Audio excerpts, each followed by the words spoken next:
안녕하세요. 7월 1일이고요. 이제 7월 달이 됐습니다. 네.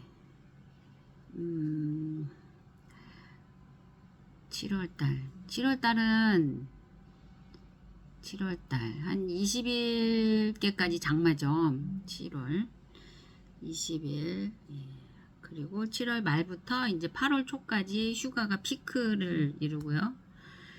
저는 직장 다닐 때 이제 8월 한 둘째 주쯤에 휴가를 거의 내서 음, 시골에 갔던 것 같아요. 시골에 직장 다닐 때 저희 이모님이 이제 수녀셨어요. 수녀셨는데 저희 이모님이 이제 진료소에서 근무를 하셨어요. 진료소. 그래서 이제 제가 이모가 계시는 진료소로 휴가를 갔던 적이 있거든요. 아주 시골이에요. 아주 산골. 네. 근데 하여튼 뒤로는 산이 있고 앞으로도 산이 이렇게 삥 둘러서 있었던 것 같아요. 그리고 이제 집이 이렇게 몇 채가 있고 바로 진료소 앞에 막 논이 이렇게 있어요. 논이 아주 좀 좋은 자리에 위치했던 것 같아요. 이모님께서는 20년도에 돌아가셨어요. 2020년도에 코로나가 이제 막 너무 시작이 돼서 문병도 면회도 안 되고 그럴 때 예, 돌아가셨습니다. 20년도 예, 5월에 5월에 돌아가셨어요.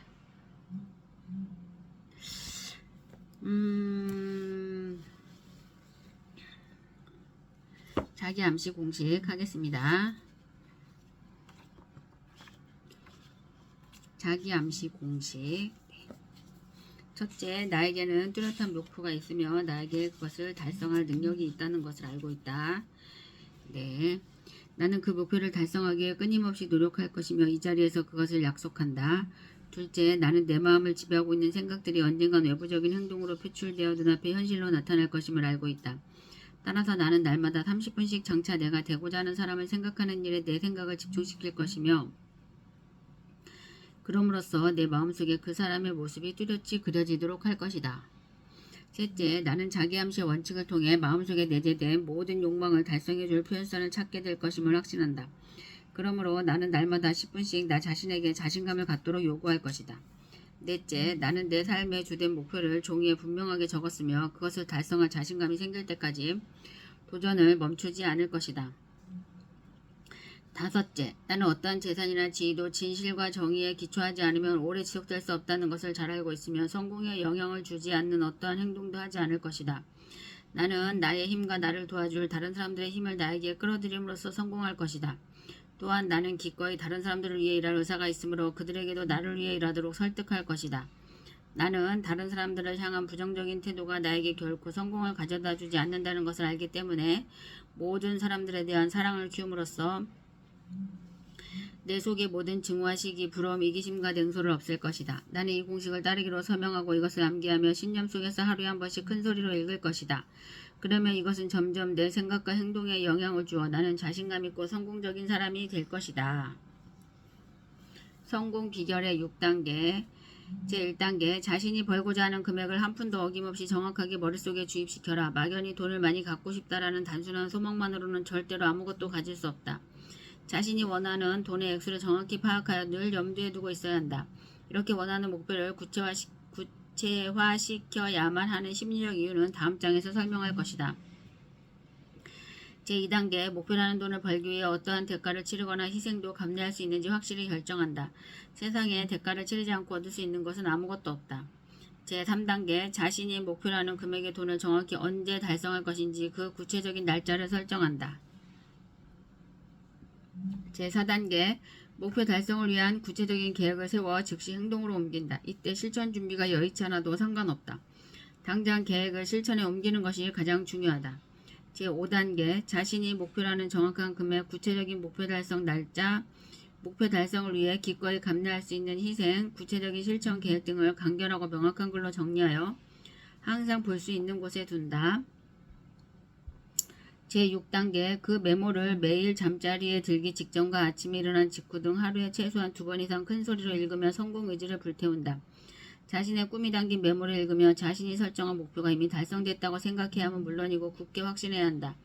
부자가 되기 위해서는 위에 6단계에 기술된 모든 사항을 철저히 이행해야 한다. 그 중에서도 특히 제6단계 준수사항이 가장 중요하다. 사실 아직 목표라는 돈도 벌지 못했는데 이미 성취한 것처럼 생각하고 행동하라는 주문은 말도 안 된다고 불평할지도 모른다. 하지만 바로 여기서 가슴속에 뜨거운 열망이 대두될 필요성이 있는 것이다. 저는 이제 제가 이렇게 하잖아요. 자기 암시도 하고 뭐 성공 비결의 6단계도 하고 여기서 하라는 대로 하고 그런데 진짜 성공하신 분들이 김승호 회장님, 네, 아인슈타인, 네, 그 다음에 뭐 헨리 포드, 뭐 훌륭하신 분들 너무너무 많잖아요. 진짜 그분들도 이렇게 하셨을까? 하셨을까? 에디슨도 이 책에는 에디슨도 이 6단계의 성공 비결을 적극 지지하고 주창했다고 합니다. 우리 그 자동차 왕 그분도 이 성공 비결 6단계를 활용을 했고요.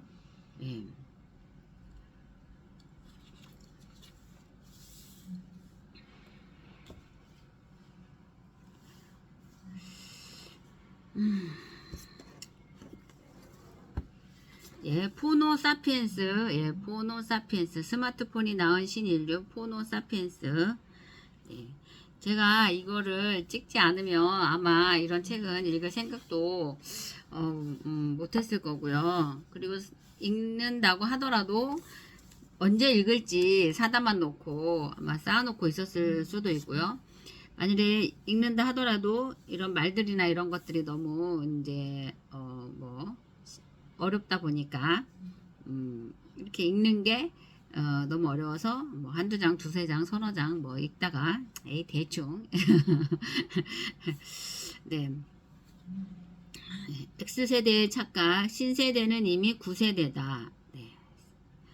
사회학자들은 인류를 세대 특징별로 구분해 왔습니다. 가장 보편적인 구분 방식에 따르면 현재 기성세대들은 베이비붐 세대에 해당합니다.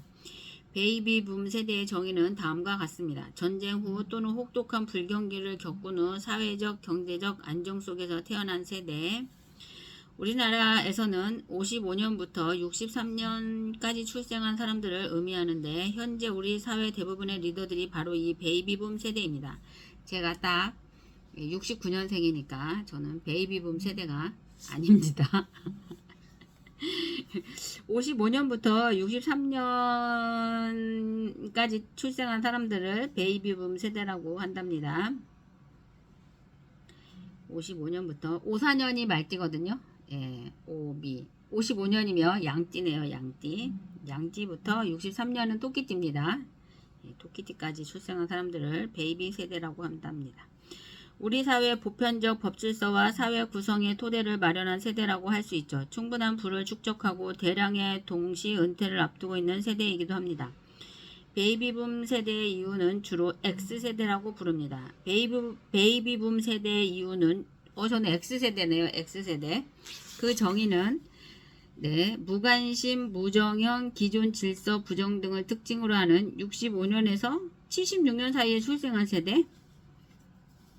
무관심, 부정형, 기존 질서, 부정 등을 특징으로 하는 65년에서 76년 사이에 출생한 세대를 X세대라고 한답니다. 1990년대 중반부터 탈권위적이고 자유로운 개인사회를 추구하는 신세대를 X세대라고 불렀고 이들이 새로운 문화를 만들어냈다고 이야기합니다. X세대는 TV에 의한 대중문화를 거의 팬덤 문화로 확대했고 이후 등장한 인터넷에 심취하면서 온라인 기반의 사회 문명을 시작했습니다. 인터넷 문명을 즐기기 시작한 첫 세대이기도 합니다. 그 다음 세대가 바로 디지털 소비혁명의 주역 밀레니얼 세대입니다. 밀레니얼. 1980년부터 96년 사이에 태어난 밀레니얼 세대는 가장 어린 나이이지만 지금의 포노사피엔스 경제체제에서는 가장 능력있는 리더 세대로 활약 중입니다. 96년이면은 우리 아들이 95년생이거든요. 네. 밀레니얼 세대. 최근 급격한 시장 변화라 정의하지 않고 혁명이라는 과격한 표현을 쓰는 것은 시장을 움직이는 주력 세대가 이처럼 매우 급격히 변화했기 때문입니다. 베이비붐 세대와 X세대. 베이비붐 세대는 1970년에서 1980년대에 일어난 세계 문명 발전의 주역입니다. 이때 과학기술의 발전을 바탕으로 새로운 상품들을 대량으로 쏟아내기 시작했고 인류 사회를 빠르게 변화시키면서 현대 문명이라 불리는 새로운 라이프 스타일을 정착시켰죠. 이들은 엄청난 도시 문명을 건설하고 전 세계로 확대한 세대입니다. 그러니 자신들이 만든 문명에 대한 자부심도 엄청납니다. 특히 대한민국에서 이들이 경험한 before, after는 엄청납니다. 국민소득 100달러 이하인 시대에 태어나 굶주리며 어린 시절을 보낸 그들은 이후 자신들의 손으로 국민소득 2만 달러 그리고 이제는 3만 달러 시대를 만들어냈습니다. 또한 베이비붐 세대는 우리나라를 현대의 모습으로 구축한 주력 세대이기도 합니다. 미국은 이미 1930년대 초고층 빌딩 문명을 완성했고 1960년대에 지금의 우리나라와 비슷한 수준의 도시 문명을 완성했습니다. 서유럽 국가들도 비슷합니다. 일본도 거의 비슷한 속도로 성장하며 1980년대에는 세계 최고의 부국으로 올라섰으니 우리와는 사실상 비교 대상이라고 할 수 없습니다. 그런데 그 격차를 단숨에 줄이고 전쟁으로 피폐한 나라 세계 최빈국 중 하나였던 대한민국을 세계 최고의 국가들과 어깨를 나란히 하는 나라로 격상시킨 것이 바로 베이비붐 세대의 업적인 것입니다. 그래서 베이비붐 세대가 자신들의 판단이 옳다는 것을 강하게 하는 것도 무리는 아닙니다. 그들은 대한민국의 발전 관점에서 보면 정말 위대한 업적을 완성한 세대임에는 분명합니다. 뒤를 이은 X세대는 대량 생산, 대량 소비의 사회체제에 적합한 정형화된 대규모 조직사회를 거부하면서 다양한 라이프 스타일의 변화를 시도했지만 큰 틀에서는 기존 사회가 구축한 비즈니스 체계를 대체로 수용하며 발전해 왔습니다. 1990년대와 2000년대 초반까지의 발전을 책임진 X세대는 1990년대 중반 닷컴 기업 창업을 선도하면서 인터넷 기반의 신세계를 창조하는 듯 했으나 2000년 닷컴 버블이 붕괴하며 기존 사회로 다시 회귀했다는 평가를 받습니다. 이로 인해 인터넷이 모든 걸 해결해주는 새로운 시대의 시작이라는 혁명적 변화는 중대한 위기를 맞게 되었습니다. 인터넷과 컴퓨터 문명의 창조자이자 소비자였던 X세대는 조용히 숨을 고르면서 2000년대 초반 숨가쁜 생존과의 전쟁을 벌여야 했습니다. 이후 글로벌 시장은 다시 금융과 제조의 시대로 회귀했습니다. 많은 기업들은 신기술을 기반으로 새로운 상품들을 대거 쏟아냈고 더욱 강력해진 대중매체의 광고 파워에 힘입어 전 세계로 엄청난 양의 물건을 팔아낼 수 있었습니다. 시장의 확대와 거래량의 증가로 금융시장은 더욱 눈부시게 성장했고 이들이 서로 협력하며 제조와 금융의 시대를 활짝 열었습니다. 특히 중국, 인도, 아프리카, 아세안 등 거대 인구 시장이 폭발적으로 확대되면서 현대화의 필수적이라고 일컫는 제조, 금융, 에너지, 석유 중심의 글로벌 경제는 과거와는 비교할 수 없는 속도로 성장하게 됩니다. 거기에 비하면 휴대폰과 PC 판매에 의존했던 IT 산업은 그저 그런 하나의 소비재 산업에 불과했습니다. 우리 사회가 여전히 제조, 금융, 에너지를 중심으로 산업을 바라보는 이유도 바로 여기에 있습니다. IT는 거들뿐 여전히 비즈니스의 중심은 될 수 없다는 시각이 경험을 통해 축적된 것이죠. 기성세대가 된 X세대. 제조, 금융, 에너지가 중심이 되는 사회는 베이비붐 세대가 가장 능력을 펼칠 수 있는 사회이기도 합니다. 기술이 중심인 제조는 오랜 개발 경험과 축적된 지식이 필수적이고 특히 대량 생산을 위해서는 노하우가 무엇보다 중요합니다. 우리나라 전자회사들이 일본의 소니를 추격하기 위해 1980년대부터 엄청난 노력을 기울였지만 30년의 시간 동안 절대 이길 수 없었던 것도 바로 이 때문입니다. 자동차 산업도 마찬가지입니다. 100년이 넘도록 축적된 기술을 쉽게 따라잡기는 힘들었죠. 금융은 자본력과 규제에 의해서 움직이는 산업입니다. 영미를 중심으로 형성된 금융시장은 이미 막대한 자본력을 축적하고 자신들이 만들어 놓은 룰에 따라 세계 시장을 움직입니다. 우리나라 같은 후발주자는 기존 글로벌 시스템에 도전할 엄두조차 낼 수가 없는 게 현실이었죠. 전 세계 기축통화로 자리 잡은 미국의 달러화가 그 힘을 잃기 전까지는 판을 바꾸는 것 자체가 불가능한 영역입니다. 그러니 이 산업도 베이비붐 세대가 구축한 질서와 네트워크가 가장 큰 힘을 발휘합니다. 반면 신세대에게 기존 사회는 복종하지 않는 한 진입하기 매우 어려운 곳이었습니다. 석유로 대변되는 에너지 시장도 그야말로 정해진 질서 안에서 움직입니다. 산유국은 힘을 갖고 그렇지 못한 국가는 이를 장기적으로 안정적으로 확보하기 위해 안간힘을 써야 한다는 룰이 분명합니다. 또한 에너지 시장은 국제 질서 유지에 전략적으로 가장 중요한 역할을 하는 산업이기도 한데 석유가 없으면 인류는 멸망한다는 대전제가 존재하기 때문입니다.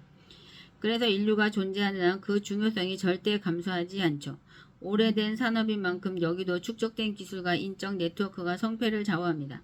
노력한다고 갑자기 석유가 생기는 것이 아니니까 기성세대의 축적된 경험과 능력이 중요해질 수밖에 없습니다. 이처럼 2010년 이전까지 글로벌 시장의 핵심 산업은 제조, 금융, 에너지라고 불릴 만큼 과거와 대비해 큰 흔들림이 없었습니다. 따라서 베이비붐 세대가 시장을 주도하고 부를 축적하며 사회 질서를 결정하는 핵심 세대로서의 역할을 하는 게 당연한 상식이었습니다. X세대는 IT 기술을 활용하여 대형화된 기업과 시장에 맞도록 기존의 시스템을 수정 보완하면서 베이비붐 세대가 구축한 글로벌 시장 시스템을 더욱 정교하게 만드는 데 주력하는 역할을 했습니다. 신산업의 소비자로 또는 신산업의 창조자로서의 역할보다는 기존 시장 생태계의 계승자로서의 역할을 충실히 수행해 왔던 겁니다. 그래서 조직사회는 더욱 견고해졌고 서열이 높은 사람에게 예의를 표하는 건 여전히 유효한 예절이었습니다. 사회에서 축적된 경험과 실력이 바로 그 사람의 자리를 의미한다는 것이기도 했습니다. 창조적인 사고가 중요하다고 교육했지만 사실은 조직 내에서의 창조이지 그걸 벗어나는 것은 아니었습니다. 창조적인 아이디어로 성공하는 사람들이 있다고 하더라도 그건 사회 전반적인 현상은 아니었습니다. 그래서 견고한 조직사회에 들어가는 것이 생존을 위해 중요한 일이 되었고 그 조직사회에서 잘 견디고 성장하는 것만이 현명한 사람이라고 평가받았습니다. 심지어는 조직의 안녕과 발전을 위해서는 불합리해 보이는 갑질 행위나 폭력도 간행이라는 말도 안 되는 명분을 달아 보호하고 감싸주는 게 이 사회의 상식이었습니다. 질서 밖을 달리는 사람들.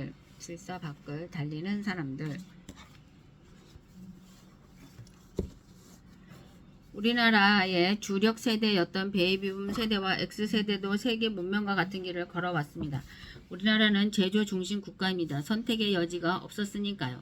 3대 핵심 산업 중 우리가 할 수 있는 건 제조밖에 없었습니다. 오직 사람의 힘으로만 그나마 성공할 수 있는 유일한 분야이기도 합니다. 대한민국이 감히 위대하다고 이야기할 수 있는 건 제2차 세계대전 이후 베이비붐 세대를 거치며 아무런 인프라도 없던 국가에서 세계적인 제조국가로 성장한 유일한 나라이기 때문입니다. 물론 갈등도 많았고 사회적 혼란, 부조리도 많았지만 그 모든 혼돈의 시기를 뚫고 이제는 세계가 주목하는 물건 잘 만드는 나라가 된 건 명백한 사실입니다. 그 어렵다는 첨단 기술의 집약 산업인 반도체, 디스플레이, 스마트폰은 세계 1위로 올라섰고 지금은 좀 어렵다지만 철강, 조선, 중화학 플랜트 등도 세계 1위를 오랫동안 유지한 바 있습니다. 자동차 산업도 치열한 경쟁으로 미국 기업마저 부도가 나는 상황에 세계 5, 6위를 자랑합니다. 최근에는 자체 기술로 어렵다는 우주 로켓 엔진 개발을 성공한 국가에 7번째로 이름을 올렸습니다. 한마디로 대단한 나라입니다. 이 모든 것을 만들어낸 세대가 바로 베이비붐 세대와 X세대입니다. 당연히 이들이 자부심을 가질 만하고 사회 시스템을 좌지우지할 만합니다. 엄청난 노력을 통해 세계가 놀랄만한 기적을 만든 이제는 누려도 될 만한 자격을 가진 세대입니다. 자본도 자원도 없는 상태에서 전 세계 국가들이 만들고 싶어하는 제조업의 세계적 경쟁력을 만들어내고 30년 세월 동안 이것을 발전시켜 지금에 이르게 했으니 당당하게 내가 만든 나라라고 그 권리를 이야기할 만합니다.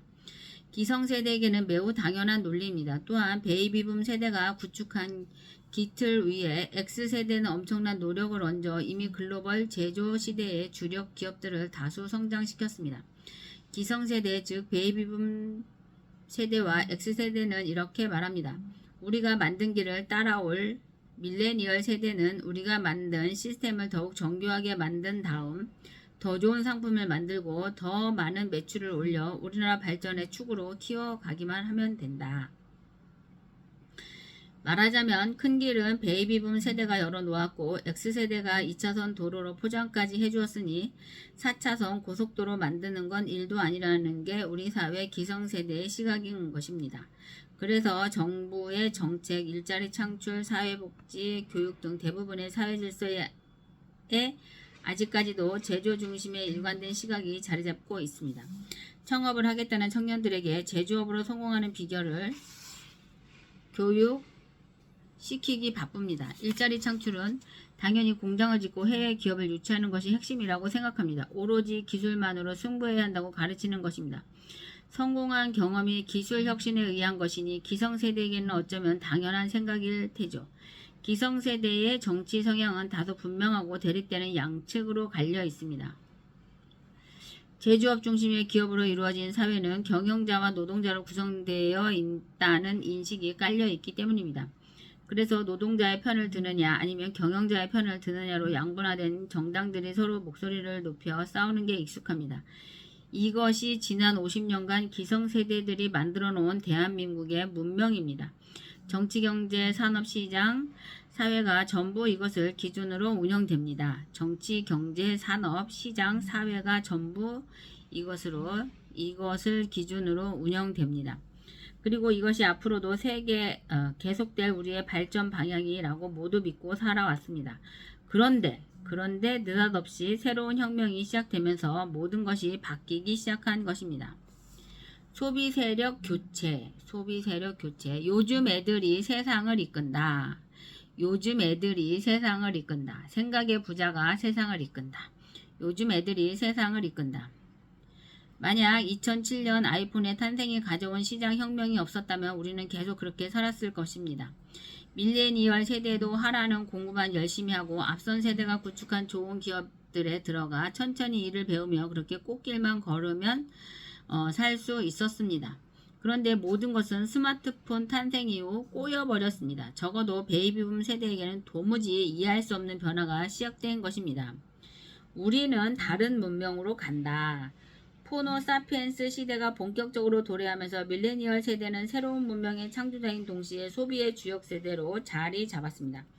반면 문명의 주력 세대로 앉아있던 베이비붐 세대와 X세대는 그 자리를 내어놓게 되었습니다. 스마트폰으로 거래하고 소비하고 미디어를 보고 금융 시스템까지 새롭게 정의하는 사회가 시작되면서 이런 문화에 익숙하지 않은 기성세대는 더 이상 문명을 주도할 수 없게 된 것이죠. 그들이 기존의 핵심 산업을 구축하면서 축적한 지식과 노하우는 그 중요성이 급격히 하락했습니다.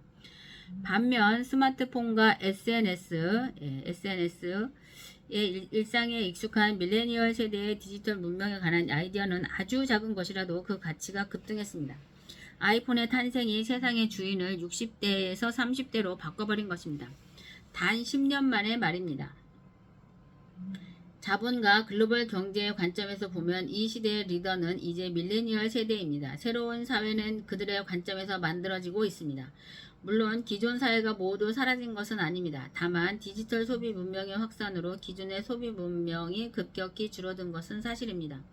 그런데 이게 문제입니다. 늘 성장하던 시장이 급격히 줄어드는 반면 새로운 디지털 시장은 폭발적으로 확장되면서 한쪽은 위기를 반대쪽은 기회를 맞이하게 된 것입니다.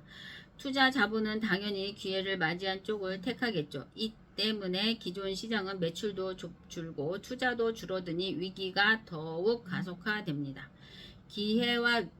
위기와 기회, 이것은 혁명의 두 얼굴입니다. 다시 말해 기존 시스템에 익숙한 기성세대에게는 위기가, 밀레니얼 세대에게는 기회가 온 것입니다. 베이비붐 세대와 X세대에게는 참으로 억울하고 용납하기 힘든 일입니다. 이제까지 이런 일은 없었으니까요. 10년 만에 이런 변화가 일어날 줄 아무도 예측하지 못했기 때문에 더더욱 그렇습니다. 그런데 현실은 명백합니다. 시장혁명은 다가올 미래가 아니라 이미 현실입니다. 베이비붐 세대가 30대였던 시절 대한민국은 무에서 유를 창조하는 혁명의 시대를 슬기롭게 살아내며 이 땅에 기적을 불러왔습니다. 우리는 여전히 충분한 잠재력을 갖고 있습니다. 세계 문명의 전환기를 우리가 싫다고 막아낼 수는 없습니다. 우리가 그들의 새로운 문명에 맞춰 변화해야 합니다. 그것이 혁명이 전하는 메시지입니다. 전 세계가 경악할 만한 놀라운 발전을 만든 대한민국의 베이비붐 세대와 X세대가 새롭게 받아들여야 할 메시지입니다. 이제 또다시 새로운 문명을 배우고 익혀야 합니다. 그리고 새로운 시장의 주인이 된 밀레니얼 세대와 함께 호흡을 맞추며 새로운 세계관을 머릿속에 담아야 합니다. 디지털 소비 시대의 부작용만 언급하며 막아내려 할 것이 아니라 그만큼의 노력을 기울여 새로운 시대로의 전환을 앞장서서 리드해야 합니다. 스마트폰으로 쇼핑도 하고 은행 업무도 보고 유튜브도 보면서 새로운 문명이 가져다주는 변화를 스스로 느끼고 체험해야 합니다. 어렵지만 그리 가야 합니다. 기적과 같은 반전을 이뤄낸 세대라면 이 어려운 일도 귀엽고 또 해내지 않겠습니까? 우리나라의 세대별 특징. 제가 이게 돋보기가 이게 이제 도수가 안 맞는지 이게 글씨가 이 글씨가 잘 안 보이네요. 이 글씨가 잘 안 보여서 일단은 요거는 컨디션이 좋을 때 다시 읽도록 하겠습니다. 한번 읽어볼까요?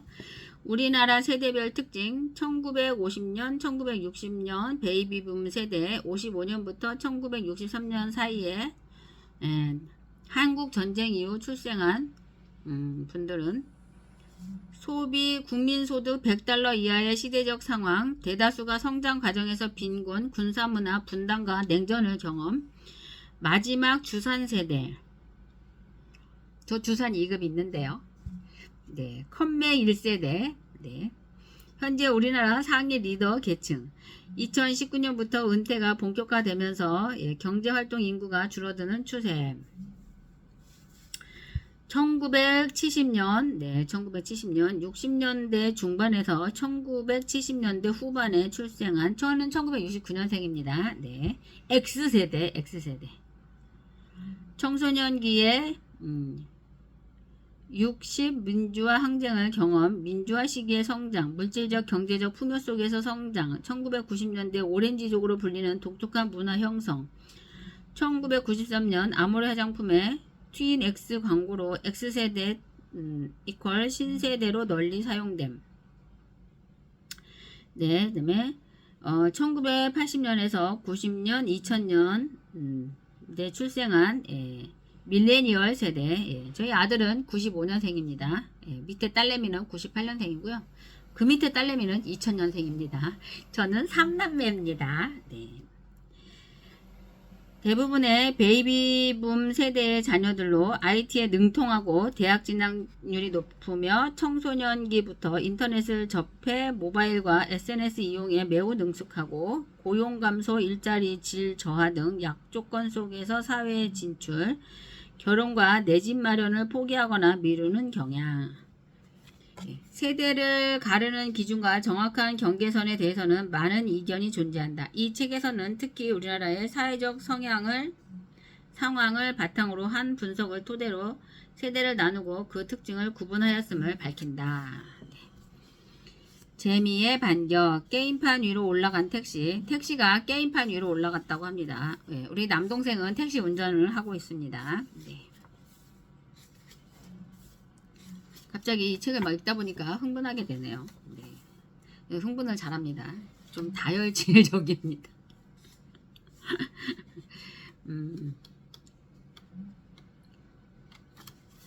네, 택시가 게임판 위로 올라갔는데 여기는 또 다음에 읽도록 하겠습니다. 네.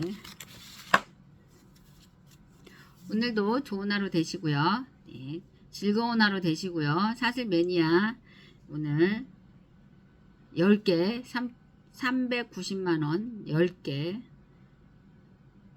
가입시키면 너무 좋겠고요. 네. 나는 기적이다. 나는 기적이다. 나는 기적이다. 나는 한계가 없다. 현정이는 한계가 없다. 현정이는 한계가 없다. 현정이는 사랑이다. 현정이는 사랑이다. 현정이는 사랑이다. 예. 현정이는 가치가 있다. 현정이는 가치가 있다. 현정이는 현정이를 믿는 유일한 신이다. 나는 내가 믿는 유일한 신이다. 네, 이 말이 그래서 너무 좋은 것 같아요. 나는 내가 믿는 유일한 신이다. 제가 이제 퇴근하면서 중국 그 식품을 파는 가게를 이제 갔는데 그 제가 좋아하는 두리안 하드가 딱 한 개 남아 있는 거예요. 근데 그 하드만 사면 카드 결제가 안 됩니다. 그게 800원인데 그게 맞들려 가지고 지금 한 10개는 먹었을 겁니다. 제가 아이스크림을 1년에 하드 같은 걸 별로 안 먹는데 너무 맛있어가지고 아 근데 카드 결제가 안 되고 돈이 없었어 가지고 외상을 했습니다. 외상. 예. 오늘은 또 가면서 사 먹고 예. 사 먹고 싶습니다. 아직은. 예. 너무 맛있어요. 어떻게 이렇게 맛있는지 너무 맛있어요. 네, 감사합니다.